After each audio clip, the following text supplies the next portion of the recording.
వాక్యాన్ని చదవండి. ఫిలిప్పీయుల పత్రిక 7ನೇ ಅಧ್ಯಾಯ 7 ಮತ್ತು 8 ವಾಕ್ಯಗಳು. Philippians chapter 2 verse 7 and 8. మనుషుల పోలికగా పుట్టి దాసుని స్వరూపమును ధరించుకొని తనను తానే రిక్తునిగా చేసుకొనెను. చదవండి తమిళ. ఫిలిప్పీయులు 2:7-8. ಅಮೂಲ್ಯ ಪದವಿಯನ್ನು ಬಿಡಲಲ್ಲೇನೋ ಎಂದೆನಿಸದೆ ತನ್ನನ್ನು ಬರಿದು ಮಾಡಿಕೊಂಡು ದಾಸನ ರೂಪವನ್ನು ಧರಿಸಿಕೊಂಡು ಮನುಷ್ಯರಿಗೆ ಸದೃಶನಾದನು. தம்மை தாமே வெறுமையாக்கி அடிமையின் ரூபம் எடுத்து மனுஷனுடைய சாயலானார். அவர் மனுஷ ரூபமாய் காணப்பட்டு மரண பரியந்தம், அதாவது சிலுவையின் மரண பரியந்தமும் கீழ்ப்படிந்தவராகி தம்மை தாமே தாழ்த்தினார். యేసు ప్రభు తన జీవితమందు సేవయందు అన్ని విషయములో ఆయన తను తాను ఆయన తగ్గించుకొనిరి అని మనం ఈ యొక్క వాక్యములో మనం చూస్తూ ఉన్నాము. ಯೇಸು ಸ್ವಾಮಿ ತನ್ನ ಜೀವಿತದಲ್ಲಿ ತನ್ನ ಸೇವೆಯಲ್ಲಿ ಎಷ್ಟು ಹೆಚ್ಚಾಗಿ ತನ್ನ ತಗ್ಗಿಸಿಕೊಂಡರು ಎಂಬುದಾಗಿ ಈ ವಾಕ್ಯದಲ್ಲಿ ನಾವು ಓದುತ್ತೇವೆ. தగ్గించబడేది అనేది தாழ்த்துவது என்று சொன்னால் எந்த மனுஷனும் விரும்பாத ஒரு காரியமா இருக்கிறது. ತಗ್ಗಿಸಿಕೊಳ್ಳುವುದು ಎಂದು ಹೇಳುವುದು ಯಾವೊಬ್ಬ ಮನುಷ್ಯನೂ ಸಹ ಅದನ್ನು ಇಷ್ಟಪಡುವ சிறிய பெற்ற பிள்ளைகளை ஒருவரை தாழ்த்தினால், சிறிய பிள்ளையை தாழ்த்தினால் கூட ஒத்துக்கிறதில்லை. ಒಂದು ಚಿಕ್ಕ ಬಾಲಕನನ್ನು ಚಿಕ್ಕ ಮಗುವನ್ನು ಸಹ ನಾವು ತಗ್ಗಿಸದೆ ಅವರು ಒಪ್ಪಿಕೊಳ್ಳುವುದಿಲ್ಲ. தாழ்த்தப்படுவது என்று சொன்னால் ஒரு பெரிய ஒரு அவமானமாக எண்ணுகிறார்கள். ತಗ್ಗಿಸಿಕೊಳ್ಳುವುದು ಎಂದು ಹೇಳಲ್ಪಟ್ಟರೆ ಅವರಿಗೆ ತುಂಬಾ ಅವಮಾನಕರವಾಗಿ ಭಾವಿಸುತ್ತಾರೆ. எல்லாவற்றுக்கும் மேலானவராய் இருந்ததான, பிதாவுக்கு சமமாய் இருந்ததான கிறிஸ்து தன்னை தான் எப்படியாக தாழ்த்தினார் என்று இந்த வசனத்தை நாம் பார்க்கும்போது, அவர் அடிமையின் ரூபம் எடுத்து சிலுவை மரண பரியந்தம் தன்னை தான் தாழ்த்தினார் என்று இந்த வசனத்தில் நாம் வாசிக்க கேட்டோம். ಎಲ್ಲದಕ್ಕಿಂತ ಹೆಚ್ಚಿಸಲ್ಪಟ್ಟಿದ್ದ ಮೇಲುಸ್ತುವಾರಿಯಲ್ಲಿದ್ದಂತಹ ಯೇಸು ಕ್ರಿಸ್ತನು ಸಹ ಈ ವಾಕ್ಯದಲ್ಲಿ తగ్గించల్పట్టನೆಂಬುದಾಗಿ ನಾವು ఓదుತ್ತೇವೆ. ఆయనే మనకు నిజమైనటువంటి యేసే మనకు నిజమైన మాదిరి అయి ఉన్నారు. ಯೇಸು ಸ್ವಾಮಿ ನಿಜವಾದ ಮಾದರಿಯಾಗಿದ್ದಾರೆ. ఈ లోకమందు ఆయన్ని గ్రహించలేదు, ఈ లోకమందున్న వాళ్ళు ఆయన గ్రహించలేదు. అయితే దేవుణ్ణి గ్రహించినటువంటి ఒక భాగ్యమని దేవుడు మనకు అనుగ్రహించి ఉన్నారు. ಈ ಲೋಕವಾಗಲಿ ಈ ಲೋಕದಲ್ಲಿ ಪ್ರಜೆಗಳು ಅದನ್ನು ಗಮನಿಸಲಿಲ್ಲ, ಆದರೆ ಅದನ್ನು ಗಮನಿಸುವುದು ಭಾಗ್ಯಕರವಾಗಿದೆ. యేసు ప్రభు సర్వమును సృష్టించినటువంటి దేవుని యొక్క సమమైనటువంటి తండ్రికి సమానుడై ఉన్నప్పటికీ కూడా ఆయన దాసుని యొక్క రూపమును ధరించుకొని యొక్క లోకానికి ఆయన అవతరించిరి. ಯೇಸು ಸ್ವಾಮಿ ಸರ್ವ ಸೃಷ್ಟಿಕರ್ತರಾಗಿದ್ದರೂ ಸಹ ಅವರು ದಾಸನ ರೂಪವನ್ನು ಧರಿಸಿಕೊಂಡು ಈ ಲೋಕದಲ್ಲಿ ಪ್ರತ್ಯಕ್ಷರಾದರು. அடிமையின் சாயலாய் இருந்து அவர் இந்த உலகத்தில் எத்தனையோ சோதனைகளை அவர் அனுபவித்தார். ದಾಸನ ರೂಪವನ್ನು ಧರಿಸಿಕೊಂಡು ಈ ಒಂದು ಪ್ರಪಂಚದಲ್ಲಿ ಲೋಕದಲ್ಲಿ ಎಷ್ಟೋ ಕಷ್ಟ ನಷ್ಟಗಳನ್ನು எத்தனையோ ಹಿಂಸೆகள், எத்தனையோ நிந்தைகள், எத்தனையோ பாடு, எத்தனையோ விதமான போராட்டங்கள் அவர் அனுபவிக்க வேண்டியதாக இருந்தது. ಎಷ್ಟೋ ನಿಂದೆಗಳನ್ನು, ಹಿಂಸೆಗಳನ್ನು, ಹೋರಾಟಗಳನ್ನು, ಹಲವು ವಿಧದ ಕಷ್ಟ ನಷ್ಟಗಳನ್ನು ಅವರು ಅನುಭವಿಸುವವರಾಗಿದ್ದರು. அவர்ல இருக்கிறதான அவர் எல்லா சர்வ குணங்களின் சம்பூர்ணர் தான் நம்முடைய தேவன்.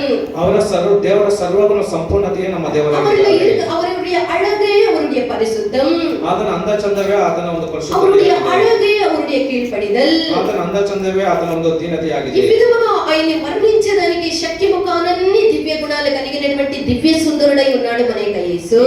ಆತನ ವರ್ಣಿಸಲಕ್ಕ ಅಶಕ್ಯವಾದಂತಹ ದಿವ್ಯ ಒಂದು ರೂಪಗಳ ಒಂದು ದಿವ್ಯ ಗುಣಗಳ ಸ್ವಭಾವದ ದೇವರಾಗಿದ್ದಾರೆ. அவர்ல இருக்கிறதான அநேக திவ்ய குணங்கள்ல தாழ்த்துவது அப்படின்னு என்று சொன்னால் ఆయన తగ్గించుకొని దీనత, அடிமையின் சாயல் அவருடைய திவ்யமான குணமாய் இருக்கிறது.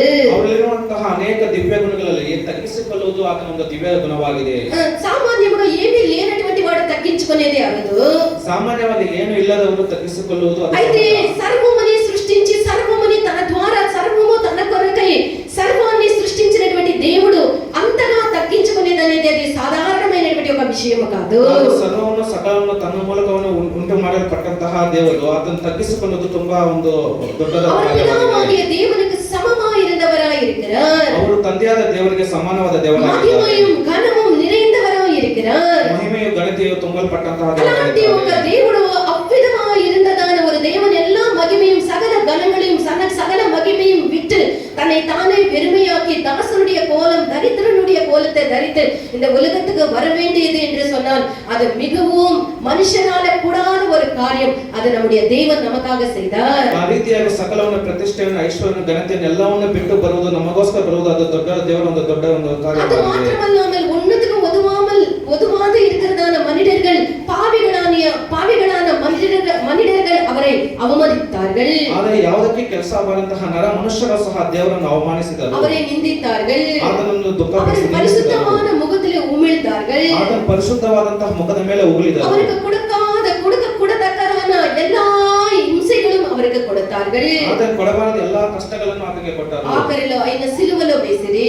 ಕಡೆಯದಾಗಿ ಆತನ ಶಿಲುಬೆಯ ಮೇಲೆ அந்த ಹಾಕಿದರು. சிலுவையில போடுற அந்த காரியத்தை வரைக்கும் அவர் தன்னை தானே தாழ்த்தினவராக இயேசு சாமி காணப்படுகிறார். ಶಿಲುಬೆಯಲ್ಲಿ ಹಾಕಿದ ಆ ಒಂದು ಕಡೆಯ ಕಾರ್ಯದವರೆಗೂ ಯೇಸು ಸ್ವಾಮಿ ತನ್ನನ್ನು ತಾನು ತಗ್ಗಿಸಿಕೊಂಡರು. எதற்காக அவர் இவ்வளவு பெரிய இவ்வளவு கோரமான கடினமான ஒரு இம்சையை நிந்தையை இவ்வளவு கேவலமான காரியங்களை அவர் சகித்தார் என்று சொன்னார். ಯಾವುದಕ್ಕಾಗಿ ಇಷ್ಟು ಘೋರವಾದ ಕ್ರೂರವಾದ ಕಠಿಣ ಕಷ್ಟಗಳನ್ನು ಆತನು ಸಹಿಸಿದರೆಂದರೆ நம்ம மேல் இருக்கிற அன்பு, ನಮ್ಮ ಮೇಲಿರುವ ಪ್ರೀತಿ, நம்ம மேல் இருக்கிறதான அந்த அன்பால அவர் இவ்வளவு விதமான ஒரு வேதனைகள் அவர் சகித்தார். ನಮ್ಮ ಮೇಲಿರುವ ಪ್ರೀತಿಯಿಂದಾಗಿ ಆತನು ಈ ರೀತಿಯ ಕಷ್ಟ ನಷ್ಟಗಳನ್ನು ಅನುಭವಿಸಿದರು. இவ்வளவாக தன்னை தான் தாழ்த்தினார். ಇಷ್ಟು ರೀತಿಯಾಗಿ ತನ್ನನ್ನು பரத்தின் ತಗ್ಗಿಸಿಕೊಂಡರು. மகிமையெல்லாம் விட்டு ஏழ்மையின் கோலமா இந்த உலகத்துக்கு வந்தார். ಪರಲೋಕದ ಮಹಿಮೆಯನ್ನೆಲ್ಲ ಬಿಟ್ಟು ದೀನನಾಗಿ ಈ ದಾಸನ ರೂಪವನ್ನು ಧರಿಸಿ ಈ ಲೋಕಕ್ಕೆ ಬಂದರು. இவ்வளவாக தன்னை தாழ்த்தி சிலுவை மரண பரியந்தம் நமக்காக அவர் எல்லாமே சகித்தார். ಇಷ್ಟು ರೀತಿಯಾಗಿ ತನ್ನನ್ನು ತಗ್ಗಿಸಿಕೊಂಡು ಶಿಲುಬೆಯ ಮರಣದ ಪರ್ಯಂತರ ಆತನು ತನ್ನನ್ನು ತಗ್ಗಿಸಿಕೊಂಡನು. பரிசுத்த வேதாகமத்தில் நாம் பார்க்கும்போது ಸತ್ಯವೇದದಲ್ಲಿ ನಾವು அவர் ಓದುವಾಗ அடிக்கப்பட்ட ஆட்டுக்குட்டி என்று அவரை பற்றி சொல்லப்பட்டிருக்கிறது. ಕುರಿಮರಿ ಎಂಬುದಾಗಿ ಬರೆಯಲ್ಪಟ್ಟಿದೆ. வெளிப்படுத்தின விசேஷம் 13ஆம் அதிகாரம் 8ஆம் வசனத்தை வாசியுங்கள். ಪ್ರಕಟಣೆ 13ನೇ ಅಧ್ಯಾಯ 8ನೇ ವಾಕ್ಯವನ್ನು ಓದೋಣವಾಗಲಿ. Revelation chapter 13 verse 8. ప్రకటన 13వ అధ్యాయము, ప్రకటన గ్రంథం 13వ అధ్యాయము 8వ వాక్యం. ಜಗದುತ್ಪತ್ತಿಗೆ ಮೊದಲೇ ಕೊಯ್ಯಲ್ಪಟ್ಟ ಕುರಿಯಾದಾತನ ಬಳಿಯಲ್ಲಿರುವ ಜಗದುತ್ಪತ್ತಿಗೆ ಮೊದಲೇ ಕೊಯ್ಯಲ್ಪಟ್ಟ ಕುರಿಮರಿಯಾದಾತನು ಕುರಿಯಾದಾತನ ಬಳಿಯಲ್ಲಿರುವ ಜೀವ ಭದ್ರಪಟ್ಟಿಯಲ್ಲಿ అనగా జగదుత్పత్తికి మొదలుకొని వధింపబడిన గొర్రెపిల్ల యొక్క జీవ గ్రంథమందు ఎవరి పేరు వ్రాయబడలేదు. நம்மை மீட்க நம்முடைய பாவங்கள்ல இருந்து நம்மை விடுதலையாக்க நம்ம மேல இருக்கிறதான எல்லா விதமான அந்த சிட்சையை நீக்க உலக தோற்றத்துக்கு முன்பாகவே அவர் அடிக்கப்பட்ட ஆட்டுக்குட்டியானார். ನಮ್ಮನ್ನು ಪಾಪದಿಂದ ವಿಮುಕ್ತಿಗೊಳಿಸಲು ನಮ್ಮನ್ನು ಶಿಕ್ಷೆಯಿಂದ ಆತನು ಬಿಡುಗಡೆಗೊಳಿಸಲು ಜಗದುತ್ಪತ್ತಿಗೆ ಮುಂಚೆಯೇ ಆತನು ಕೊಯ್ಯಲ್ಪಟ್ಟನು. நமக்காக அவர் தன்னை அப்படியாக அடிக்கப்படும் ஆட்டுக்குட்டியை போல அவர் அர்ப்பணித்தார். ನಮಗೋಸ್ಕರ ಆತನು ಹೊಡೆಯಲ್ಪಟ್ಟಂತಹ ಕೊಯ್ಯಲ್ಪಟ್ಟಂತಹ ವಧಿಸಲ್ಪಟ್ಟಂತಹ ಪರಿಯಾಗಿ ಆತನು ಒಪ್ಪಿಸಲ್ಪಟ್ಟನು. మనిషిని గురించి మనం చూసినట్లయితే ಮನುಷ್ಯರ ಕುರಿತಾಗಿ ನಾವು మనిషి పతనము సృష్టి యావత్తు మీద ప్రసవ వేదనగా న్యాయ తీర్పుగా వచ్చినది. మనిషి పాపము చేసినందువల్ల మనిషి యొక్క పతనము, మనిషి యొక్క ಸಮಸ್ತವು ಕೂಡ ಮನುಷ್ಯ మీదకి ನ್ಯಾಯ తీర్పుగా వచ్చినది. ಮನುಷ್ಯನು ಮಾಡಿದಂತಹ ಪಾಪದಿಂದಾಗಿ ಅವಧೇಯತೆಯಿಂದಾಗಿ ಮರಣವು ಮನುಷ್ಯನ ಮೇಲೆ ಬಂದಿತು. పాపము చేసినటువంటి ప్రతి ఒక్క మనిషి దాని పాపం యొక్క శిక్ష అయినటువంటి ఆ యొక్క పాపం యొక్క ఫలితమైనటువంటి యొక్క శిక్షని అనుభవించాలి. ಪಾಪ ಮಾಡಿದಂತಹ ಪ್ರತಿಯೊಂದು ವ್ಯಕ್ತಿಯು ಮನುಷ್ಯನು ಸಹ ಪಾಪದ ಫಲವಾದ ಶಿಕ್ಷೆಯನ್ನು ಮರಣವನ್ನು ಅನುಭವಿಸಲೇಬೇಕು. ಆ ಪಾಪము చేసిన వాడు తప్పించుకునేటువంటి మార్గము లేదు. ಪಾಪ ಮಾಡಿದಂತಹ ಮನುಷ್ಯನು ತಪ್ಪಿಸಿಕೊಳ್ಳುವ ಮಾರ್ಗವಿಲ್ಲ. పాపం యొక్క ఫలితాన్ని మనం అనుభవించే తీరవలసి ఉండే. ಪಾಪದ ಒಂದು ಫಲಿತವಾದಂತಹ ಮಾನವನು ಅನುಭವಿಸಲೇಬೇಕು. అయితే దీనికి మన యొక్క పాపముకి ప్రాయశ్చిత్తముగా ఒక మార్గం ఉండే. ಆದರೆ ಮನುಷ್ಯನ ಪಾಪಕ್ಕೆ ಪ್ರಾಯಶ್ಚಿತ್ತವಾಗಿ ಒಂದು ಮಾರ್ಗವಿದೆ. అదే జగదుత్పత్తికి జగత్ పునాది వేయబడక ముందే మన కొరకు వధించబడినటువంటి గొర్రె పిల్ల మాత్రమే. ಅದುವೇ ಜಗದುತ್ಪತ್ತಿಗೆ ಮೊದಲೇ ಕೊಯ್ಯಲ್ಪಟ್ಟಂತಹ ಕುರಿಯಾದಾತನೇ ಆಗಿದ್ದಾರೆ. యేసు ప్రభు యొక్క లోకములో తండ్రి యొక్క చిత్తాన్ని నెరవేర్చుటకు వచ్చిరి. ಯೇಸು ಸ್ವಾಮಿ ಈ ಲೋಕದಲ್ಲಿ ತಂದೆ ಚಿತ್ತವನ್ನು ನೆರವೇರಿಸಲಿಕ್ಕೆ కావున మనిషి యొక్క రూపాన్ని ధరించుకొనిరి. ಆದ್ದರಿಂದಲೇ ಮನುಷ್ಯನ ರೂಪವನ್ನು ಧರಿಸಿಕೊಂಡರು. ఎబ్రీయులు 10వ అధ్యాయము 7వ వాక్యాన్ని చదవండి. ಇಬ್ರಿಯರು 10ನೇ ಅಧ್ಯಾಯ 7ನೇ ವಾಕ್ಯ. Hebrews chapter 10 verse 7. ఎబ్రీయర్ 10వ అధికారం 7వ వచనం. అప్పుడు నేను గ్రంథముచ్చుటలో నన్ను గురించి వ్రాయబడిన ప్రకారము దేవా నీ చిత్తము నెరవేర్చుటకు ఇదిగో నేను వచ్చి ఉన్నాను అంటిని. அப்பொழுது நான் தேவனே உம்முடைய சித்தத்தின்படி செய்ய இதோ வருகிறேன் தேவனே உம்முடைய சித்தத்தை செய்ய இதோ நான் வருகிறேன் என்று வந்தவர் தான் நம்முடைய இயேசு, கர்த்தராகிய இயேசு. இதோ தேவரே ನಿನ್ನ ಚಿತ್ತವನ್ನು ನೆರವೇರಿಸಲಿಕ್ಕೆ ಬಂದಿದ್ದೇನೆ ಎಂದು ಹೇಳಿ ಬಂದಂತವರೇ ನಮ್ಮ ಕರ್ತನಾದ ಯೇಸು. மனுஷர்கள் செய்த பாவத்திலே மனுஷர்கள் அதிலிருந்து விடுதலையாக்க மனுஷனால முடியாத ಘಟ್ಟದಲ್ಲಿ இருந்தார். ಮನುಷ್ಯನು ಮಾಡಿದ ಪಾಪಗಳಿಂದ ಅದನ್ನು ಬಿಡುಗಡೆ ಹೊಂದದಂತಹ ಒಂದು மனுஷன் தன்னை தானே ரட்சித்துக் கொள்ள முடியாத ஒரு நிலைமையில மனுஷன் காணப்பட்டார். ಮನುಷ್ಯ ತನ್ನನ್ನು ತಾನೇ ರಕ್ಷಿಸಿಕೊಳ್ಳಲಿಕ್ಕೆ ಕಾಪಾಡಲ್ಪಡದಂತಹ ಒಂದು ಪರಿಸ್ಥಿತಿಯಲ್ಲಿ மனுஷன் தன்னை தானே விடுதலையாக்கி காப்பாற்றிக் கொள்ள பலனில்லாதவனாக காணப்பட்டான். ಮನುಷ್ಯನು ತನ್ನನ್ನು ನಾನೇ ಬಿಡುಗಡೆಗೊಳಿಸಿಕೊಳ್ಳಕ್ಕೆ ಶಕ್ತಿ அப்படிப்பட்ட ஒரு சூழ்நிலையில் தானே சரியாக அப்படிப்பட்ட ஒரு சூழ்நிலையில் தான் இதோ நான் இருக்கிறேன் என்னை அனுப்பும் என்று வந்தவர் தான் நம்முடைய இயேசு கர்த்தராகிய இயேசு கிறிஸ்து. ಅಂತಹ ಒಂದು ಸದ್ದಿಗ್ಧ ಪರಿಸ್ಥಿತಿಯಲ್ಲಿ ಈಗೋ ನಾನು ಇದ್ದೇನೆ ಎಂದು ನನ್ನ ಕಳುಹಿಸಿ ಎಂಬುದಾಗಿ ಬಂದಂತಹವರೇ ನಮ್ಮ ಕರ್ತನಾದ ಯೇಸು ಕ್ರಿಸ್ತರು. ரோமர் 5ஆம் அதிகாரம் 6ஆம் வசனத்தை வாசியுங்கள். ರೋಮಾಪುರದವರಿಗೆ 5ನೇ ಅಧ್ಯಾಯ 6ನೇ ವಾಕ್ಯ. ನಾವು ಅಶಕ್ತರಾಗಿದ್ದಾಗಲೇ ಕ್ರಿಸ್ತನು ನೇಮಿತ ಕಾಲದಲ್ಲಿ ಭಕ್ತಿಹೀನರಿಗೋಸ್ಕರ ಪ್ರಾಣ ಕೊಟ್ಟರು. ఏలయనగా మనం ఇంకా బలహీనలమై ఉండగా మనము ఇంకను బలహీనలమై ఉండగా క్రీస్తు యుక్త కాలమున భక్తిహీనుల కొరకు చనిపోయి క్రీస్తు యుక్త కాలమున భక్తిహీనుల కొరకు చనిపోయే அன்றியும் நாம் பலனற்றவர்களாய் இருக்கும்போதே குறித்த காலத்தில் கிறிஸ்து நமக்காக మరితార్. హల్లెలూయా. మనము ఇంకా భక్తిహీనులమై ఉండగానే యుక్త కాలమున దేవుడు మన కొరకు మరణించిరి. ನಾವು ಇನ್ನೂ భక్తిహీనರಾಗಿದ್ದಾಗಲೇ ದೇವರು ಯುಕ್ತ ಕಾಲದಲ್ಲಿ ಆತನ ಪ್ರಾಣ ಕೊಟ್ಟನು. మనిషి ఆయన ఈ లోకానికి వచ్చినది మహిమతో ఆయన రాలేదు. ದೇವರು ಮಹಿಮೆಯೊಂದಿಗೆ ಈ ಲೋಕಕ್ಕೆ ಬರಲಿಲ್ಲ. మానవుని యొక్క రూపాన్ని ఆయన ధరించుకొని దాసుని రూపమును ధరించుకొని యేసు ప్రభు యొక్క లోకానికి వచ్చినది ఒక మహిమ కలిగినటువంటి రూపాన్ని ధరించుకొని కాదు, ఒక నర మానవుని యొక్క రూపాన్ని ధరించుకొని ఈ యొక్క లోకానికి వచ్చిరి. ಯೇಸು ಸ್ವಾಮಿ ಈ ಲೋಕಕ್ಕೆ ಬಂದದ್ದು ಮಹಿಮೆಯ ರೂಪವನ್ನು ಧರಿಸಿಕೊಂಡಿದ್ದಲ್ಲ, ನರ ಮನುಷ್ಯನ ರೂಪವನ್ನು ಧರಿಸಿಕೊಂಡು ಈ ಲೋಕಕ್ಕೆ ಮನುಷ್ಯರమైనటువంటి మనము ఏ విధముగా ఉండాలని కోరుకుంటాము. ಮನುಷ್ಯರಾದ ನಾವು ಯಾವ ರೀತಿಯಾಗಿ ಇರಬೇಕೆಂದು ನಾವು எப்படியாகிலும் இந்த ஷர்ட் எடுத்துட்டு ஒரு மோல்ட் போட்டுடல, ಯಾವ ರೀತಿಯಾಗಿ ಒಂದು ಮನೆಗೆ ನಾವು ಮೋಲ್ಡ್ ಹಾಕಬೇಕು.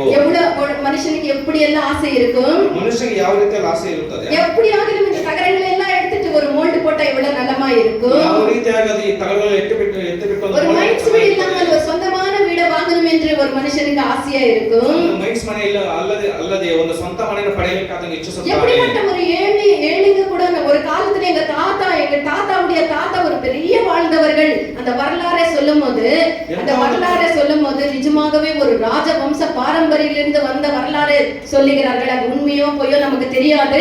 ஆனால் சொல்லும்போது எங்க தாத்தா இப்படிப்பட்டவர், தாத்தாவுடைய தாத்தா இப்படிப்பட்டவர், அவர்களுக்கு 7 ஊர் இருந்தது, அந்த ஊருக்கெல்லாம் அவர் பெரியவரா இருந்தார், அப்படி வாழ்ந்தார் இப்படி வாழ்ந்தார் என்று நம் வரலாறை மனுஷன் சொல்லுவார். ಎಂತ ನರಮನುಷ್ಯನು ಸಹ ತನ್ನ ಪೂರ್ವಪದ ಚರಿತ್ರೆಗಳನ್ನು ಕುರಿತು ಅವರು ಹೇಳುವಾಗ ನಮ್ಮ ತಾತನ 7 ಊರುಗಳಿಗೆ ಈ ರೀತಿಯಾಗಿದ್ದನು, ಆ ರೀತಿಯಾಗಿದೆ, ಈ ರೀತಿಯ ಬದುಕಿದ್ದಾನೆ ಎಂಬುದಾಗಿ ಚರಿತ್ರೆಯನ್ನು ಇಷ್ಟೇನು ಹೇಳ್ತಾರೆ. ஒருவேளை அப்படியாக இருந்து கூட இருந்திருக்கலாம். சொல்லும் போது அவ்வளவு ஒரு பெருமையாக சொல்ல ஒரு மனுஷன் சொல்லுவார்கள். ಒಂದು ವೇಳೆ ಅದು ಇದ್ದರೂ ಸತ್ಯವಾಗಿರಬಹುದು, ಆದರೆ ಮನುಷ್ಯ ಹೇಳುವ ಎಚ್ಚರದಿಂದ ಹೇಳುತ್ತಾನೆ. எல்லாவற்றையும் படைத்ததான தேவன், சர்வத்தையும் உருவாக்கினதான தேவன் இந்த மனு குலத்தின் பாவத்தின் மீட்புக்காக அவர் இப்படிப்பட்ட ஒரு ரூபமாய் வந்தார். ಸರ್ವವನ್ನು ಸೃಷ್ಟಿಸಿದಂತಹ ಐಶ್ವರ್ಯವಾದ ದೇವರು ತನ್ನ ಒಂದು ಮನುಷ್ಯನ ರಕ್ಷಣೆಗೆ ಯಾವ ರೂಪದಲ್ಲಿ ಆತನು மனுஷனுடைய சாயல்ல இந்த உலகத்துக்கு வந்தார். ಮನುಷ್ಯನ ರೂಪದಲ್ಲಿ ಈ ಲೋಕದಲ್ಲಿ அடிமையாக ஏழ்மையின் கோலமாய் இந்த உலகத்துக்கு வந்தார். ದಾಸನ ರೂಪವನ್ನು ಧರಿಸಿಕೊಂಡು ಈ ಲೋಕಕ್ಕೆ ಬಂದ. அவர் மகிமையிலே வரல, ಆತನ ಮಹಿಮೆಯಲ್ಲಿ ಬರಲ್ಲ. எல்லாவற்றையும் உருவாக்கினதான தேவன் ஒரு பெரிய மாளிகையில அவர் பிறக்கவில்லை. ಎಲ್ಲವನ್ನು ಸೃಷ್ಟಿಸಿದಂತಹ ಹುಟ್ಟೆ ಮಾಡಿದಂತಹ ದೇವರು ಒಂದು ಮನೆ ಮಾಳಿಗೆಯ ಮೇಲೆ ಒಂದು ಕಟ್ಟಡದಲ್ಲಿ ಆತನು ಹುಟ್ಟಲಿಲ್ಲ. ರಾಜಾವಿನುடைய குடும்பத்திலே ராஜாவினுடைய பிள்ளையாக அவர் பிறந்ததில்லை. ಅರಸನ ಮನೆಯಲ್ಲಿ ಅರಸನ ಕುಮಾರನಾಗಿ ರಾಜಕುಮಾರನಾಗಿ ಹುಟ್ಟಲಿಲ್ಲ. దేవుడు సర్వాన్ని సృష్టించినటువంటి దేవుడి యొక్క లోకానికి ఏ విధముగా వచ్చిందంటే దాసుని యొక్క రూపం ఎత్తుకొని ఒక రాజ కుటుంబముల కాదు, ఒక పేద బీదవాని యొక్క కుటుంబములో జన్మించుటకు తన్ను అంతగా ఆ యొక్క జననము కూడా అంతగా తగ్గింపుతో ఉన్నది. ಮಹಿಮೆಯ ರಾಜನಾದ ಕರ್ತನಾದ ಯೇಸು ಕ್ರಿಸ್ತನು ಈ ಲೋಕದಲ್ಲಿ ರಾಜನ ಮನೆಯಲ್ಲಿ ಹುಟ್ಟದೆ ದಾಸನ ರೂಪದಲ್ಲಿ ಹುಟ್ಟಿ ಆತನ ಕಡು ಬಡತನದಲ್ಲಿ ಆತನು ಹುಟ್ಟಿದನು. ఒక ఇంట్లో ఒక జన్మించినటువంటి యొక్క సౌభాగ్యము కూడా యేసు ప్రభువుకు దొరకలేదు. ಒಂದು ಮನೆಯಲ್ಲಿ ಜನಿಸುವಂತಹ ಸೌಭಾಗ್ಯವು ಸಹ ಕರ್ತನ మరియమ్మ గర్భవతి అయి నిండు గర్భవతి అయి కుమారుని కన్నప్పుడు కనాలి అని వచ్చి ఆ ప్రసవ వేదన పడినటువంటి కాలంలో ఎక్కడ కూడా ఆ యొక్క స్థలము దొరకలేదు. ಆ ತಾಯಿಯಾದ ಮರಿಯಳಿಗೆ ಒಂದು ಗರ್ಭವತಿಯಾಗಿ ಪ್ರಸವ ವೇದನೆ ಉಂಟಾದಾಗ ಗರ್ಭವನ್ನು ಆತನ ಜನಿಸುವ ಸಂದರ್ಭದಲ್ಲಿ ಆ ಒಂದು ಸ್ಥಳವೂ ಸಹ ಒಂದು ಮುಖ್ಯವಾದ ಸ್ಥಳವೂ ಸಹ ಅವರಿಗೆ ಸಿಗಲಿಲ್ಲ. ఇప్పుడు ఏదైనా ఒకటి వచ్చి ఒక కొల్లబోయో వల్ల వచ్చో ఏదైనా సునామీ వచ్చో ఏదైనా వచ్చి కొట్టుకొని పోయినప్పుడు వాళ్ళకి ఒక అక్కడికక్కడ వాళ్ళు ఉండేదానికి ఒక వాళ్ళ బ్రతికేదానికి ఒక్కొక్క గంజి కేంద్రం. గంజి కేంద్రాలు, కరెక్ట్. గంజి కేంద్రాలు వాళ్ళు ఉండేదానికి, వాళ్ళు పోషించబడేదానికి అన్ని పట్టుకొని, ఇప్పుడు మెడ్రాస్ లో, చెన్నైలో కూడా వర్షం వచ్చి అన్ని పోయినప్పుడు వాళ్ళు బ్రతికేదానికి ఒక సత్రము లాంటి ఒక చేసి అక్కడ వాళ్ళు ఆ యొక్క తీరైనంత వరకు, ఆపద తీరైనంత వరకు అక్కడ తలదాచుకునేదానికి ఒక స్థలాలు ఇస్తారు కదా. యేసు ప్రభు జన్మించినటువంటి ఆ యొక్క కాలంలో సత్రములో, అలాంటి ఒక సత్రములో స్థలం అడిగినా కూడా ఆ యొక్క స్థలము లేదని చెప్పిరి. ಸುನಾಮಿ, ಜಲಪ್ರಳಯ, ಅವಘಡಗಳು ಸಂಭವಿಸದಂತಹ ಆ ಒಂದು ಮನುಷ್ಯರಿಗೆ ಸರ್ಕಾರಗಳು ಸಹ ಗಂಜಿ ಕೇಂದ್ರ ತೆರೆದು ನಿರಾಶ್ರಿತರಿಗೆ ತಾತ್ಕಾಲಿಕವಾಗಿದ್ದ ಚಡ್ಡಿಗಳನ್ನು ನಿರ್ಮಾಣ ಮಾಡಿ ಅವರಿಗೆ ಅನುಕೂಲಗಳು ಮಾಡಿಕೊಡುತ್ತವೆ. ಆದ್ರೆ ಕರ್ತನಾದ ಯೇಸು ಕ್ರಿಸ್ತನ ಆರೋಗ್ಯ ಪರಿಸ್ಥಿತಿ ಸಹ ಸಿಗಲಿಲ್ಲ. నిండు గర్భిణిగా ఉండేటువంటి మరియా ప్రసవించినటువంటి సమయం వచ్చినప్పుడు సత్రములో స్థలం అడిగితే అక్కడ కూడా స్థలము దొరకలేదు. ತುಂಬು ಗರ್ಭಿಣಿಯಾದಂತಹ ಮಹಿಳೆಗೆ ಛತ್ರದಲ್ಲಿ ಸಹ ಸ್ಥಳವನ್ನು ಕೇಳಿದಾಗ ಅಲ್ಲಿ ಸಹ ಸಿಗಲಿಲ್ಲ. ఆమె దేవుని యొక్క వాక్యానుసారముగా ఆయన ఎక్కడ జన్మించవలసి ఉండే? ದೇವರ ವಾಕ್ಯಕ್ಕೆ ಅನುಸಾರವಾಗಿ ಅವರು ಎಲ್ಲಿ ಜನಿಸಲ್ಪಡಬೇಕಾಗಿತ್ತು? ಲೂಕ 2వ అధ్యాయం 7వ వాక్యాన్ని చదవండి. ಲೂಕ 2ನೇ ಅಧ್ಯಾಯ 7వ వాక్యం. 7ನೇ ವಾಕ್ಯ. Luke chapter 2nd chapter 7th verse. ಆಕೆಯು ತನ್ನ ಚೊಚ್ಚಲ ಮಗನನ್ನು ಹೆತ್ತು ಬಟ್ಟೆಯಲ್ಲಿ ಸುತ್ತಿ ಛತ್ರದಲ್ಲಿ ಅವರಿಗೆ ಸ್ಥಳವಿಲ್ಲದ ಕಾರಣ ಅವನನ್ನು ಗೋದಲಿಯಲ್ಲಿ ಮಲಗಿಸಿದಳು. తన తొలిచూలు కుమార్తె కని పొత్తి గుడ్డలతో చుట్టి సత్రములో వారికి స్థలము లేనందువల్ల ఆయనను పశువుల తొట్టిలో పరుండబెట్టెను. పశువుల தொட்டிలో ఆయన్ని పరుండబెట్టిరి. அவர் தன் முதற் பேரான குமாரனை பெற்று சத்திரத்திலே அவர்களுக்கு இடமில்லாதது இருந்தபடியினால் பிள்ளையை துணிகளில் சுற்றி முனையிலே கடத்தினார்கள். దేవుని యొక్క వాక్యం అనుసారముగా ఆయన బెత్లెహేములో జనించిరి. ದೇವರ ವಾಕ್ಯಕ್ಕೆ ಅನುಸಾರವಾಗಿ ಆತನು ಬೆತ್ಲೆಹೇಮಿನಲ್ಲಿ ಜನಿಸಿದರು. ఆ కాలములో ఆ యొక్క రాజ్యాన్ని పరిపాలిస్తూ ఉండేటువంటి హేరోదు బహు క్రూరిగా ఉండే. ಆ ಕಾಲದಲ್ಲಿ ರಾಜ್ಯವನ್ನು ಪರಿಪಾಲಿಸಿದಂತಹ ಹೇರೋದ ತುಂಬಾ ಕ್ರೂರ ಮನುಷ್ಯನಾಗಿದ್ದನು. బెత్లెహేములో ఎదుగుటకు కూడా యేసు ప్రభువుకు అనుమతి అనుగ్రహించబడలేదు. ಆತನ ಅನುಮತಿ ಸಿಗಲಿಲ್ಲ. తర్వాత అక్కడ నుండి వాళ్ళు నజరేతునకు పోయిరి. ಅಲ್ಲಿಂದ ಅವರು ನಜರೇತಿಗೆ ಹೊರಟು ಹೋದರು. ప్రియమైనటువంటి దేవుని యొక్క జనమా, ಪ್ರಿಯರಾದ ದೇವಜನ, ఆ నజరేతులోనే యేసు ప్రభు యొక్క సేవ ఆరంభించబడే. ಆ ನಜರೇತಿನಲ್ಲೇ ಯೇಸುವಿನ ಸೇವೆ అక్కడనే యేసు ప్రభు పెరిగిరి. ಅಲ್ಲಿ ಯೇಸು ಸ್ವಾಮಿ ಬೆಳೆದರು. మంచిదేది కూడా నజరేతులో నుండి వచ్చేది కాదని, దేవుని యొక్క వచ్చుటకు శక్యము కాదన్న విషయము, ఆ నజరేతులో నుండి ఏ ఒక్క మంచిది రాదన్నటువంటి ఒక విషయం అందరికీ తెలిసే ఉండే ఆ కాలంలో. ಶುಭ ಕಾರ್ಯಗಳು ಯಾವೊಂದು ಒಳ್ಳೆಯ ಕಾರ್ಯಗಳು ಸಹ ಆ ಒಂದು ನಜರೇತಿನಿಂದ ಬರುವುದಿಲ್ಲ ಎಂಬುದಾಗಿ ಎಲ್ಲಾ ಜನರಿಗೂ ಸಹ ಗೊತ್ತಿತ್ತು. ಯೋಹಾನ 1:46 ವಾಕ್ಯವನ್ನು ಚದವಂడి. ಯೋಹಾನ ಸುವಾರ್ತೆ 1ನೇ ಅಧ್ಯಾಯ 46ನೇ ವಾಕ್ಯವನ್ನು ಓದೋಣವಾಗಲಿ. John 1st chapter 46th verse.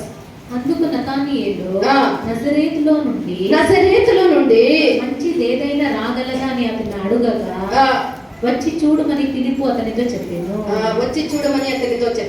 చాలా அதற்கு நாத்தான்வேல் நசரேத்திலிருந்து யாதொரு நன்மையும் உண்டாகக்கூடுமோ என்றார். నజరేతులిருந்து எந்த ஒரு நன்மையும் నజరేతులిருந்து వరాదు.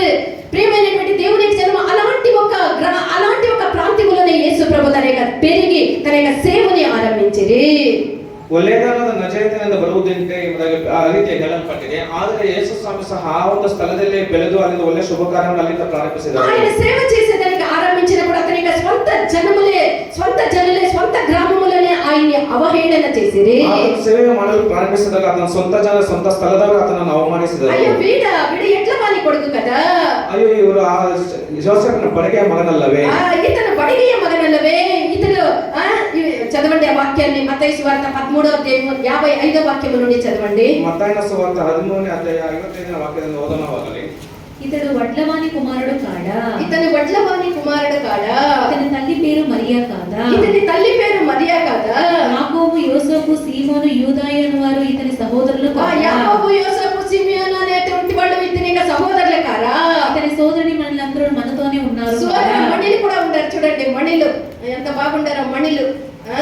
మణిలు కూడా యేసు ప్రభుకు ఉండిరి. హల్లెలూయా. సోదరి మణిలు కూడా ఇతనితో కూడా ఉండిరి కదా, మనతో కూడా ఉండిరి కదా. ఇతనికి ఈ కార్యములను ఎక్కడ నుండి వచ్చానని చెప్పుకొని ఆయన విషయమై అభ్యంతరపడిరి. మంచిది చేసేదానికి ఎవరు ఒప్పుకోనే లేదు. మంచిది ఏదైనా చేస్తే అభ్యంతర పడేది, లేనిపోని రాళ్ళేసేది, విచ్చలవిడిగా వీళ్ళు జీవించొచ్చు.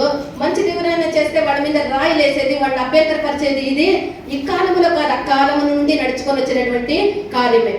இயேசு பிரபு சேவை ஆரம்பிச்சினப்போ கர்த்தராகிய இயேசு அவர் ஊழியத்தை ஆரம்பிக்கும் போது தன்னுடைய சொந்த கிராமத்திலே தன்னுடைய சொந்த ஜனங்களின் மூலமாகவே அவரை கேலி செய்தார்கள், பரிகாசம். இவன் தச்சனுடைய மகன் அல்லவா, இவருடைய சகோதரர்கள் நம்ம இடத்துல உண்டல்லவா, சகோதரிகளும் இருக்கிறார்கள் அல்லவா என்று சொல்லி அவர் செய்கிறதான அந்த ஊழியத்தை ஏளனம் செய்தார்கள். ಯೇಸು ಸ್ವಾಮಿ ತನ್ನ ಸ್ವಂತ ಸ್ಥಳದಲ್ಲಿ ಸ್ವಂತ ಪ್ರದೇಶದಲ್ಲಿ ಆತನ ಸೇವೆಗಳನ್ನು ಮಾಡಲು ಪ್ರಾರಂಭಿಸಿದಾಗ ಆತನ ಸ್ವಂತ ಜನರು ಸ್ವಂತ ಊರಿನವರು ಈತನ ಬಡಗಿಯ ಮಗನಲ್ಲವೇ ಎಂಬುದಾಗಿ ಗೆಲ್ಲಿ ಪರಿಹಾಸ ಮಾಡಿದರು. அவர் ஏளனம் செய்யத்தக்கதான காரியங்கள் இயேசு சாமி எதுவுமே செய்யவில்லை. ಪರಿಹಾಸ ಮಾಡಲು ಬರುವಂತಹ ಕಾರ್ಯಗಳು ಯೇಸು ಸ್ವಾಮಿ சுவிசேஷத்தை ஜனங்களுக்கு சொன்னார். ದೇವರ ಸುವಾರ್ತೆಯನ್ನು ಪ್ರಜೆಗಳಿಗೆ ಅನೇಕ ವ್ಯಾಧಿಯಸ್ಥரை அவர் தொட்டு சுகமாக்கினார். ಅನೇಕ ವ್ಯಾಧಿ ರೋಗಸ್ಥರನ್ನು ಮುಟ್ಟಿ ವಾಸಿ ಮಾಡಿದರು. அவர் அங்கும் இங்கும் எல்லா பள்ளங்களும் மேடுகளும் சுத்தி அலைந்து கிராமங்களும் சுத்தி அவர்கள் ஊழியத்தை செய்தார்கள். ಬೆಟ್ಟ ಗುಡ್ಡ ಹಳ್ಳ ಗುಳ್ಳಗಳ ಪ್ರದೇಶಗಳನ್ನು ಎಲ್ಲರನ್ನು ಸುತ್ತಿ ಸೇವೆ ಮಾಡಿದರು. தலை சாய்க்க இடமில்லாமல் அவர் தன்னுடைய ஊழியத்தை செய்தார். ತಲೆಯಿಡಲು ಸ್ಥಳವಿಲ್ಲದಂತಹ ಒಂದು ಪರಿಸ್ಥಿತಿಯಲ್ಲಿ ಸೇವೆ ಮಾಡಿದರು. ஊழியத்தை செய்கிற அந்த நாட்கள்ல அந்த சொந்த ಜನಗಳಾலே இவ்வளவு ஒரு கேலி பரிகாசத்தை அவர் அனுபவித்தார். ಕಷ್ಟ ನಷ್ಟದಲ್ಲಿ ಸೇವೆ ಮಾಡುವ ದಿನಗಳಲ್ಲಿ ಅವರ ಸ್ವಂತ ಜನರಿಂದ ಅವರ ಅವಮಾನಕ್ಕೆ ಒಳಗಾದರು. அவர் ஊழியத்தை செய்த அந்த நாட்கள்ல ಅನೇಕ நாட்கள் தண்ணீருமின்றி ஆகாரமின்றி அவர் பசியும் பட்டினியுமாக அவர் ஊழியத்தை செய்தார். ಈ ರೀತಿಯಾಗಿ ಅವರು ಸೇವೆ ಮಾಡಿದಂತಹ ಸ್ಥಳದಲ್ಲಿ ನೀರಿಲ್ಲದೆ ಹೊಟ್ಟೆಗೆ ಅವರು ಊಟವಿಲ್ಲದೆ ತುಂಬಾ ಕಷ್ಟಪಡ್ತಾರೆ. நம்ம இந்த ஆலயத்துக்கு வருவதற்கு எத்தனை பேர் எத்தனை வாகனங்களை பிடிச்சு இங்க வந்திருக்கிறோம். ಈಗ ನಾವು ಇಲ್ಲಿ ಕೂಟಕ್ಕೆ ಬರಲಿಕ್ಕೆ ಎಷ್ಟು ಜನರು ಎಷ್ಟು ವಾಹನಗಳು ಹಿಡಿದು ಇಲ್ಲಿ ಬಂದಿದ್ದೇವೆ. சைக்கிள்ல வந்திருக்கிறோம், பைக்ல வந்திருக்கிறோம். மாணி ஊழியத்திலேயே ஆராதனையே மறந்துட்டு இருக்கிறார். அந்த சைக்கிள் இருக்கும்போது உண்மையா இருந்தார். 7 மணிக்கெல்லாம் வந்து இங்க இருப்பார் அந்த சைக்கிள் ஓட்டின்னு. அந்த சைக்கிள் போயிட்டு ஆண்டவர் ஒரு நல்ல வாகனத்தை கொடுத்தார். அந்த வாகனத்துல வர்றது கூட இப்போ இன்னும் ஆயிட்டு இருக்குது. அல்லேலூயா. இயேசு சுவாமி ஊழியத்தை செய்த நாட்கள்ல எதுல ஊழியத்தை செய்தார்? ಯೇಸು ಸ್ವಾಮಿ ಸೇವೆಯನ್ನು ಪ್ರಾರಂಭ ಮಾಡಿದ ಒಂದು சொல்லுங்க, உங்களுக்கு தான் எதுல ஊழியத்தை எதுல ஏறி போனார்? எந்த வாகனத்துல ஏறி போனார்? కాలు నడకతో ఆయన గ్రామాల్ని సుత్తి సంసరించి ఆయన సేవ చేసిరి. కాల్నడిಗೆಯಿಂದ ಅವರು ಗ್ರಾಮಗಳನ್ನು ಸುತ್ತಿ ಸೇವೆ ಮಾಡಿದರು. ఆయన మోసుకొని పోయేదానికి ఏ గుర్రాలు, ఏ రథాలు, ఏ చివరికి ఆఖరికి ఎద్దుల బండి కూడా ఆయనకి లేదు. ಹೊತ್ತುಕೊಂಡು ಹೋಗಲಿಕ್ಕೆ ಯಾವ ಕುದುರೆಗಳು, ರಥಗಳು, ಯಾವ ಒಂದು ಎತ್ತಿನ ಬಂಡಿಗಳು ಸಹ ಇರಲಿಲ್ಲ. ఆయన నడిచి సంసరించి ఆయన సేవ చేసిరి. ಅವರು ನಡೆದು ಸಂಚರಿಸಿ ಪಾದಯಾತ್ರೆ ಮಾಡಿ ಸೇವೆ ಮಾಡಿದರು. ఆయన ఆఖరి ఘట్టములో ఆయన యెరూషలేములో ప్రవేశించినటువంటి ఒక సందర్భంలో మాత్రమే, ಅಥವಾ ಕಡೆಯ ದಿನಗಳಲ್ಲಿ ಕೊನೆಯ ದಿನಗಳಲ್ಲಿ ಯೆರೂಸಲೇಮಿಗೆ ಪ್ರವೇಶ ಮಾಡಿದಂತಹ ಸಂದರ್ಭದಲ್ಲಿ ಮಾತ್ರವೇ ఒక గాడిద ఆయన్ని మోసుకొని పోయేదానికి వచ్చే, ಒಂದು ಕತ್ತೆ ಆತನ ಹೊರಕೊಂಡು ಹೋಗಲಿಕ್ಕೆ ఆయన్ని మోసుకొని పోయేదానికి వచ్చినటువంటి ఒక లాస్ట్ గా యెరూషలేంకి ఆయన ప్రవేశించాలి. అప్పుడు ఆయన మోసుకొని పోయేదానికి ఆయనకు వచ్చినటువంటి వాహనము, దొరికిన వాహనము గాడిద. ಕೊನೆಯದಾಗಿ ಆತನ ಯೆರೂಸಲೇಮಿಗೆ ಪ್ರವೇಶಿಸಬೇಕು, ಆಗ ಬಂದಂತಹ ವಾಹನವೇ ಕತ್ತೆಯಾಗಿದೆ. గాడిద అనేదాన్ని ఒక అల్పమైనటువంటి ఒక ప్రాణిగా చూస్తారు.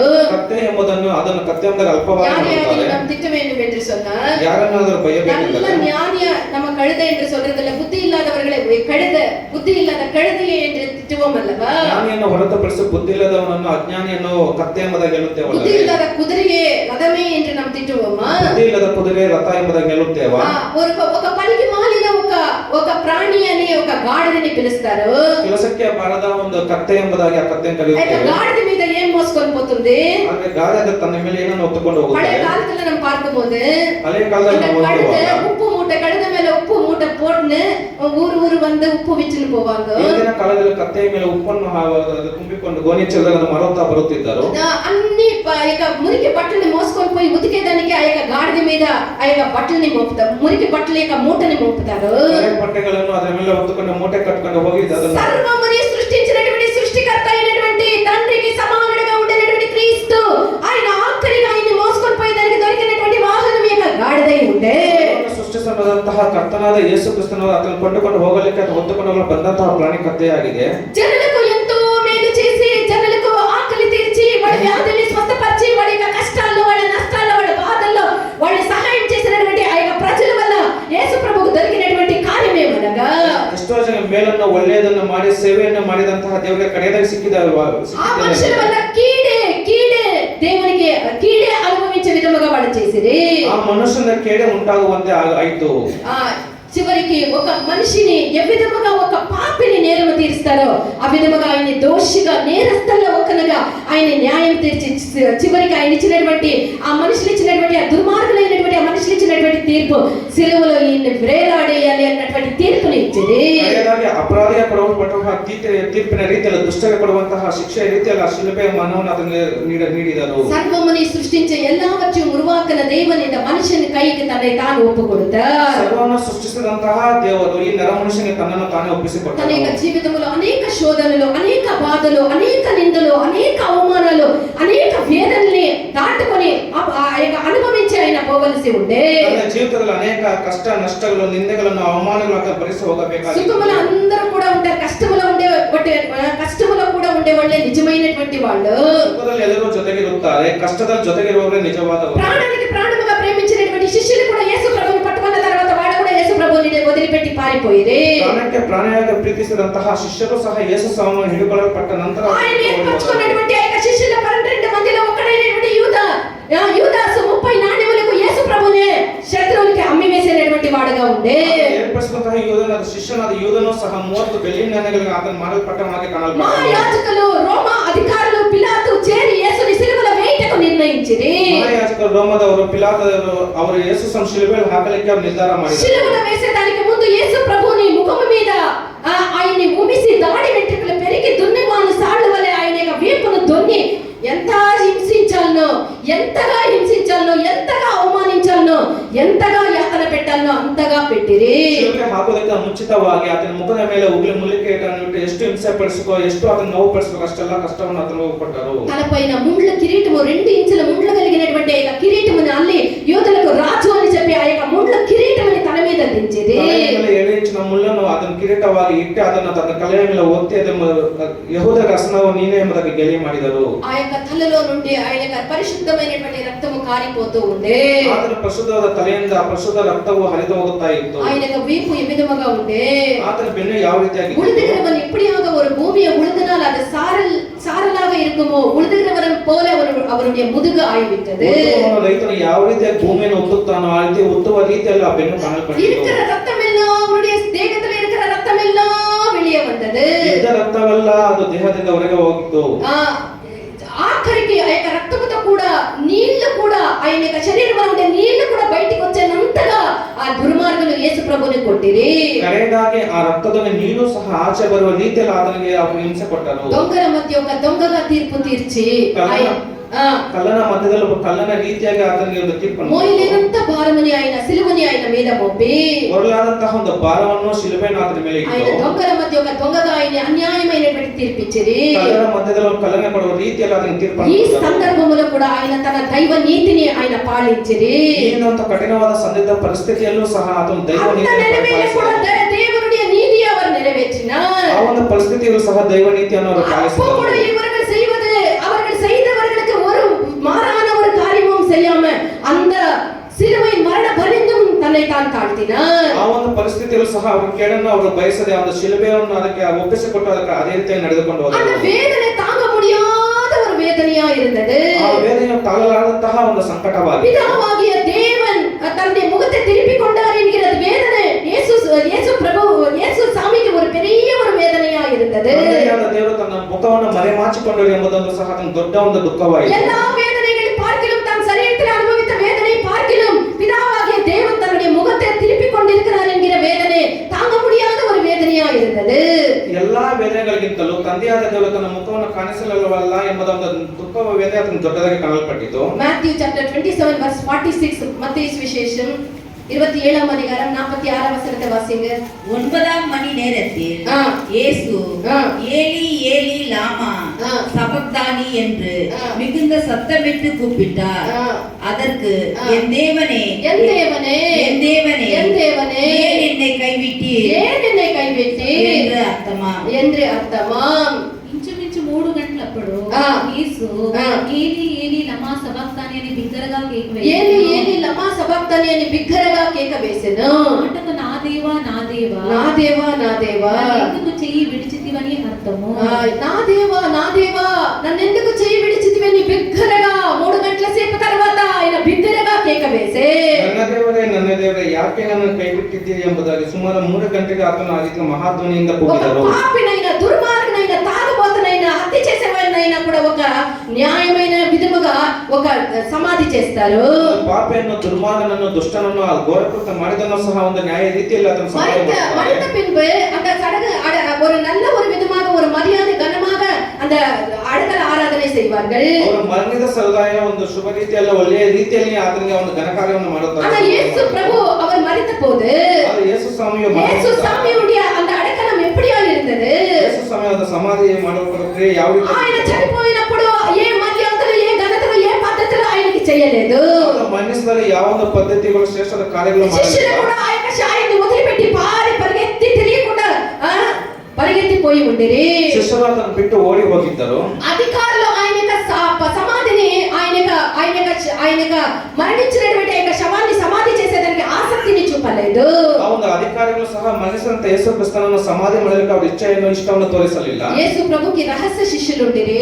ಯೇಸು ಸ್ವಾಮಿ ರಹಸ್ಯ ಶಿಷ್ಯರಿದ್ದರು. ఆ యొక్క శిష్యులు వచ్చి ఆ శిష్యులు యేసు ప్రభు యొక్క దేహాన్ని తీసుకొని పోయిరి. ಯೇಸು ಸ್ವಾಮಿಯ ದೇಹವನ್ನು ತೆಗೆದುಕೊಂಡು ఇది వరకు ಹೋದರು. ఏ మనిషిని పెట్టలేనటువంటి ఒక క్రొత్త సమాధిలో యేసు ప్రభుని పెట్టిరి. ಇದುವರೆಗೂ ಯಾರನ್ನು ಊಟದಂತಹ ಒಂದು ಹೊಸ ಸಮಾಧಿಯಲ್ಲಿ జగత్ పునాది నుండి శిలువ మరణం వరకు యేసు ప్రభు తన యొక్క జీవితంలో తన యొక్క సేవలో ఆయన తన్ను తాను తగ్గించుకున్నటువంటి ఒక మనిషిగా కనబడే. ಜಗತ್ತಿಗೆ ಮುಂಚೆಯಿಂದ ಸಹ ಈ ಶಿಲುಬೆಯ ಮರಣದ ಪರ್ಯಂತರ ಆತನು ತನ್ನನ್ನು ತಗ್ಗಿಸಿಕೊಂಡವನಾಗಿ ಕಾಣಲ್ಪಟ್ಟರು. ఆయన జగత్ పునాది వేయబడక ముందు నుండి శిలువ మరణ పర్యంతం వరకు ఏ ఒక్క విషయంలో కూడా తను తాను ఆయన హెచ్చించుకోలేదు. ಜಗತ್ತಿಗೆ ಮುಂಚಿನಿಂದ ಸಹ ಶಿಲುಬೆಯ ಮರಣ ಪರ್ಯಂತರವರೆಗೂ ಸಹ దేవుని యొక్క బిడ్డ నీ యొక్క జీవితం ఏ విధముగా ఉన్నది?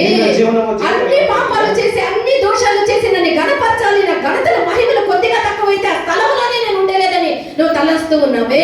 ಪಾಪಗಳನ್ನು ದೋಷಗಳನ್ನು ಮಾಡಿ ಯಾವುದೊಂದು ಚಿಕ್ಕ ಒಂದು ಇದಾದರೂ ಸಹ ಒಂದು ಬುದ್ಧಿಮಾನಿಯಾದರೂ ಸಹ ಸ್ಥಳದಲ್ಲಿ ಇರುವುದಿಲ್ಲವಲ್ಲ. నువ్వు నిజమైనటువంటి దేవుని యొక్క సారూప్యం నీలో కలుగుతూ ఉన్నదా? ನಿಜವಾದ ದೇವರ ಸಾರೂಪ್ಯವು ನಿಮ್ಮನ್ನು ಉಂಟು ಮಾಡಲ್ಪಟ್ಟಿದೆಯಾ? ఏమీ చేయనటువంటి పరిశుద్ధుడైనటువంటి దేవుడు సర్వాన్ని సృష్టించిన తండ్రి ఇంత గొప్ప దీనుడుగా ఇంతగా తన్ను తాను సిలువ మరణ పర్యంతము తగ్గించుకొనిదే. ಏನೋ ತಪ್ಪು ಮಾಡದ ದೇವರನ್ನು ಸರ್ವವನ್ನು ಸೃಷ್ಟಿಸಿದ ದೇವರು ಈ ರೀತಿಯಾಗಿ ತನ್ನ ಶಿಲುಬೆಯ ఈ తగ్గింపు వినయము విధేయత ఈ పరిశుద్ధత లేనటువంటి నువ్వు దేవుని యొక్క బిడ్డవు అని ఏ విధముగా నువ్వు చెప్పగలవు? ತಾಳ್ಮೆ ವಿಧೇಯತ ಸದ್ಗುಣಗಳು ಇಲ್ಲದಂತಹ ನೀವು ಯಾವ ರೀತಿಯಾಗಿ ದೇವರ ಮಗು ಎಂಬುದಾಗಿ ಹೇಳಲ್ಪಡುತ್ತೀರಾ? మనలో ఆ యొక్క తగ్గింపు ఉన్నదా? ನಮ್ಮಲ್ಲಿ ಆ ರೀತಿ తగ్గింపు వినయము అనేటువంటి అతి శ్రేష్టమైనటువంటి దివ్య గుణాలు మనం కలిగి ఉన్నామా? ವಿನಯ ವಿಧೇಯತೆ ಎಂಬ మనం దేవుని యొక్క ಸದ್ಗುಣ బిడ్డ అని చెప్పుకునేటువంటి అర్హత మనం కలిగి ఉన్నామా? ದೇವರ ಮಕ್ಕಳು ಎಂಬ ಹೇಳಲ್ಪಡುವ ರೀತಿಯಲ್ಲಿ ಒಂದು ಸದ್ಗುಣ మన యొక్క యేసు మనకు నిజమైనటువంటి మాదిరి అయి ఉన్నారు. ಕರ್ತನಾದ ಯೇಸು ಕ್ರಿಸ್ತನು అదే ನಿಜವಾದ ఫిలిప్పీయులు 2 ಮಾದರಿಯಾಗಿದ್ದಾನೆ. 7-8 మనం చదివినప్పుడు ఆయన సిలువ మరణ పర్యంతము తన్ను తాను తగ్గించుకొనిరి. ಅದೇ ಫಿಲಿಪ್ಪಿನ ಪತ್ರಿಕೆಯನ್ನು ಓದುವ 7-8 ನಾವು ಓದುವಾಗ ಆತನು ಶಿಲುಬೆ ಮರಣದ ಪರ್ಯಂತ సిలువ మరణ పర్యంతము அவர் தன்னை தான் தாழ்த்தினார். ಶಿಲುಬೆಯ ಮರಣದ ಪರ್ಯಂತ பிதாவுடைய சித்தத்தை அவர் முற்றிலும் பூர்ணமாக அவர் செய்தார். ದೇವರ ಚಿತ್ತ ಪೂರ್ತಿಯಾಗಿ ಅವರು இந்த ಮಾಡಿದ್ದಾರೆ. உலகம் அவரை தெரிந்து கொள்ளவில்லை. ಈ ಲೋಕವನ್ನು ಗುರುತಿಸಲಿಲ್ಲ. ஆனால் நமக்கு அவர் யார் என்று தெரியும். ಅಂದ್ರೆ ನಮಗೆ ಆತನು ఈ ಯಾರು ಅಂತ లోకము ఆయన ಗೊತ್ತಿದೆ. గ్రహించినట్లయితే ఆ సిలువలో వేయబడినటువంటి యేసు ఎవరని మనం గ్రహించుకొని ఉన్నాము.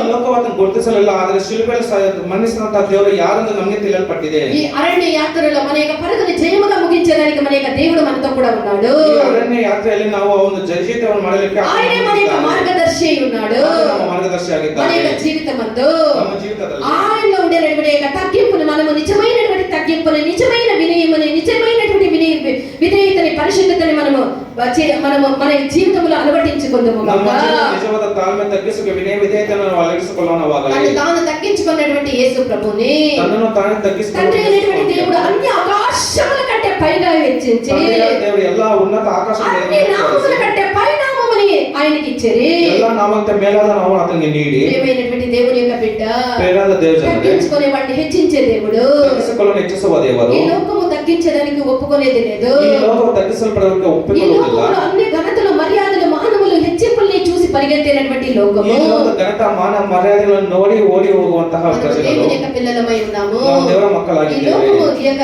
యేసు ప్రభుని గ్రహించలేదు. ಈ ಲೋಕ ಯೇಸು ಸ್ವಾಮಿಯನ್ನು ಗ್ರಹಿಸಲಿಲ್ಲ. మనము ఆయన్ని కనుగొని ఉన్నాము.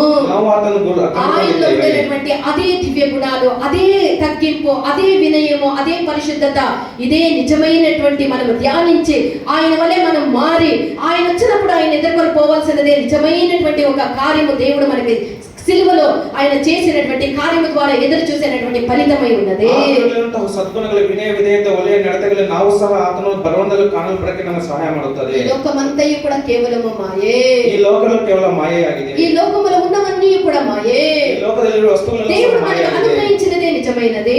ದೇವರು ನಮಗೆ ಅನುಗ್ರಹಿಸುವುದೇ ನಿಜವಾದದ್ದು. దేవుడు మనకు అనుగ్రహించినటువంటి రక్షణ నిజమైనది. ದೇವರು ನಮಗೆ ಅನುಗ್ರಹಿಸುವ ರಕ್ಷಣೆ దేవుడు మనకు అనుగ్రహించినటువంటి నిత్య జీవము నిజమైనది. ದೇವರು ನಮಗೆ ಅನುಗ್ರಹಿಸುವ ನಿತ್ಯ ఈ లోకము కేవలము తాత్కాలికము. ಈ ಲೋಕ ಕೇವಲ ತಾತ್ಕಾಲಿಕ. మన యొక్క రాజ్యము నిత్య నిత్యము దేవునితో కూడా ఉండేటటువంటి ఆ యొక్క రాజ్యములకు మనల్ని చేర్చుకునేదానికి దేవుడు ఈ కల్వారి సిలువలో ఎన్ని కష్టాన్ని అనుభవించిరని మనం గుర్తెరగాలి. ನಮ್ಮ ರಾಜ್ಯವು ನಾವು ನಿತ್ಯ ನಿತ್ಯ ಯೇಸು ಸ್ವಾಮಿಗೆ ಇರಲಿಕ್ಕೆ ಆತನು ನಮಗಷ್ಟು ಕಷ್ಟ ನಷ್ಟಗಳನ್ನು ಅನುಭವಿಸಿದ್ದಾರೆ. ఆయన తగ్గింపు మనము కలిగి ఆయన అడుగుజాడలు వెంబడించేదానికి దేవుడు మన కృప అనుగ్రహించును. ಆತನ ಹೆಜ್ಜೆಜಾಡಿನಲ್ಲಿ ನಡೆದು ನಡೆಯಲಿಕ್ಕೆ ನಾವು ದೇವರ ಕೃಪೆಯನ್ನು ಅನುಗ್ರಹಿಸೋಣವಾಗಲಿ. முழு பாவ குலத்தை இழப்பதுவோ என்னே சாகுமாரை இழப்பதுவோ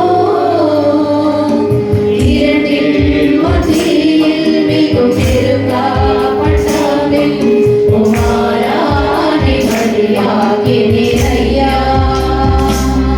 முழு பாவ குலத்தை இழப்பதுவோ என்னை சாகுமாரை இழப்பதுவோ இரண்டில் மத்தியில் மிகும் இருக்காப்பட்டவில் உமாரானை பலியாகி நிறையா.